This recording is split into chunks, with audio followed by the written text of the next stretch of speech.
become more energy efficient, and then we'd like to see people smarter in how they use them. Overnight we have an abundance of energy, but the visual of lights being on is a bit ridiculous.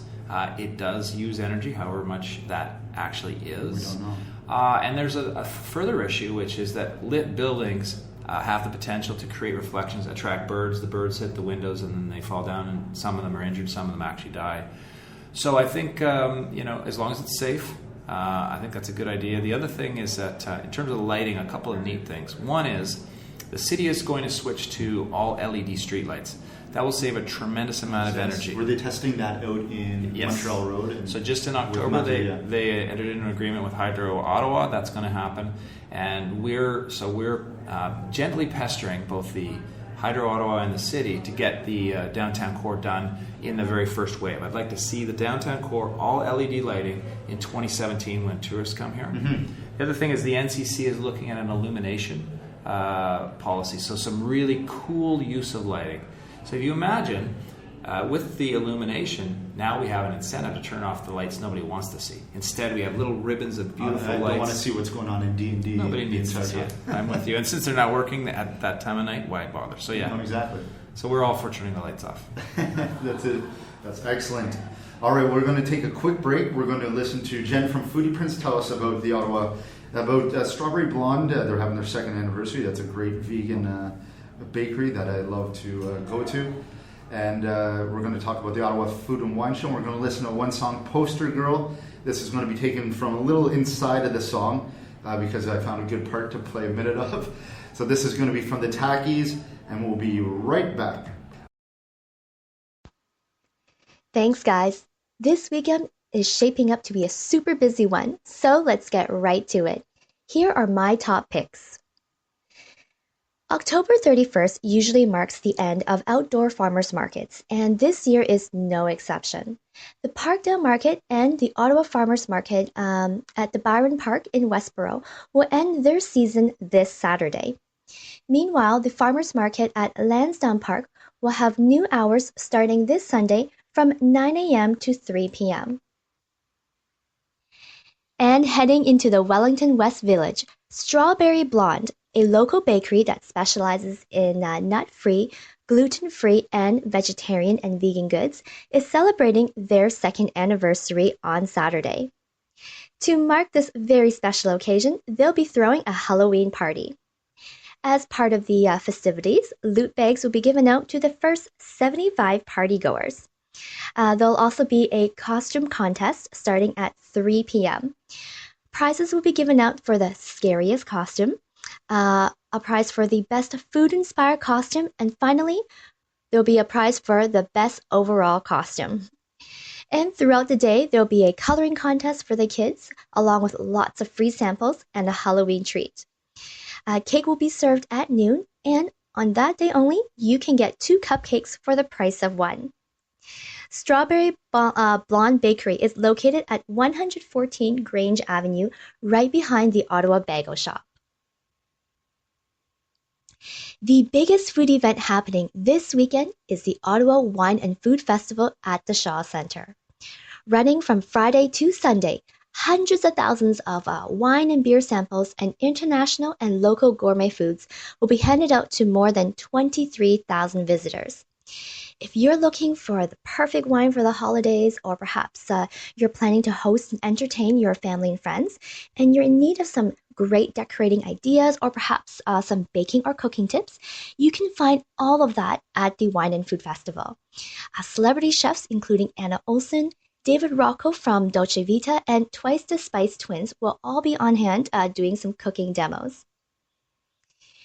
And as the festival is celebrating its 30th anniversary, organizers have a few specials to help mark this milestone. First, as the second day of the festival falls on Halloween, you can show up that evening in your best and most glamorous costume and walk down the red carpet. If you're planning to attend on Sunday, tickets are only $19.95. That is actually the price festival goers paid 30 years ago. Otherwise, ticket prices do vary depending on the day and what you wish to attend, so be sure to go to ottawawineandfoodfestival.com to get all the pricing and scheduling details. Tickets can be purchased directly from the site, or you can go to Capital Tickets. Now, organizers do recommend, though, that you purchase your ticket ahead of time, as there will only be a limited number of tickets available at the door. You must be 19 and older to attend. There will be no in or out privileges, and if you plan on wearing a costume Saturday night, please note that masks are not allowed. Also, if you don't want to drive home after the festival or take a cab or a bus or Uber, a VIP hotel package is available from Westin starting at $139.50. Now, this package includes overnight accommodation, tasting floor passes, and let me take a look. Okay, so tasting floor entrance tickets, and you also have breakfast buffet for two at Daly's Restaurant. So this package can also be purchased right on the festival website. And on Foodie Prints, I'm giving away 2 festival passes for Friday nights. All you need to do is go to foodieprints.com and leave a comment telling me what you are most looking forward to at the festival. The contest ends Thursday at 5 p.m. and a winner will be announced on Twitter shortly after. And that's it for me today. See you back here next week. Have a great weekend.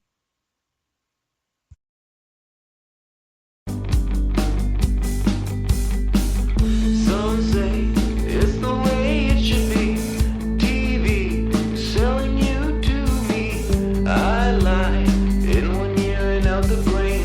10 years, wonder why you complain. Your face glossed up in chemicals. Don't lie, it makes you look more sexual. Hit like jealousy takes its turn. She's fine, every post makes you yearn. These times it seems hard to be a girl. I find we oversold a new world. Bad guys shine a light and get away tonight. Whisper money, be amazed. All right, thank you so much, the Tackies. Thank you, Jen. That song was Poster Girl. Go to listen to the album at thetackies.bandcamp.com or on Facebook, of course. So we were talking a little earlier about the biking situation. I know everybody in Ottawa would love to. I know it's starting. I know we're slowly getting towards becoming a very bikeable city. I know there was a lot of money put forth in the plans when they were making the official plan towards biking.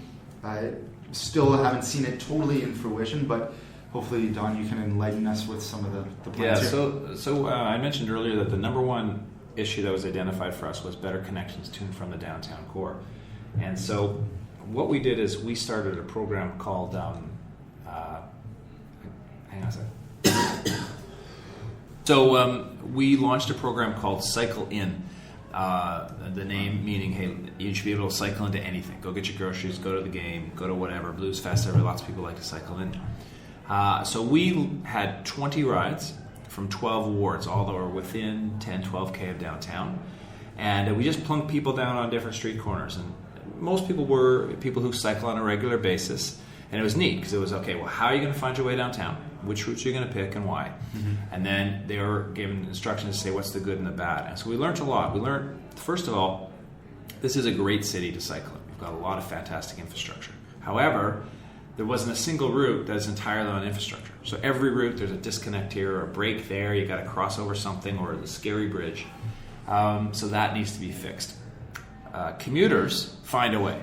It was really neat listening to the rationale and how they choose, and they take a look at what's the fastest way, what's the nicest way, and what's the safest way. And they make a selection based on a balance of those things. So we had people take routes that weren't the fastest, but they weren't that much slower, and they moved around. I know I live in the Glebe. I ride downtown. I was starting by taking Bank Street often. I logged it on Strava, saw how long it took, and found that when I went on the canal, which is an extra 1.2 kilometers, it only took me an extra minute. Okay. So I haven't ridden on Bank Street since.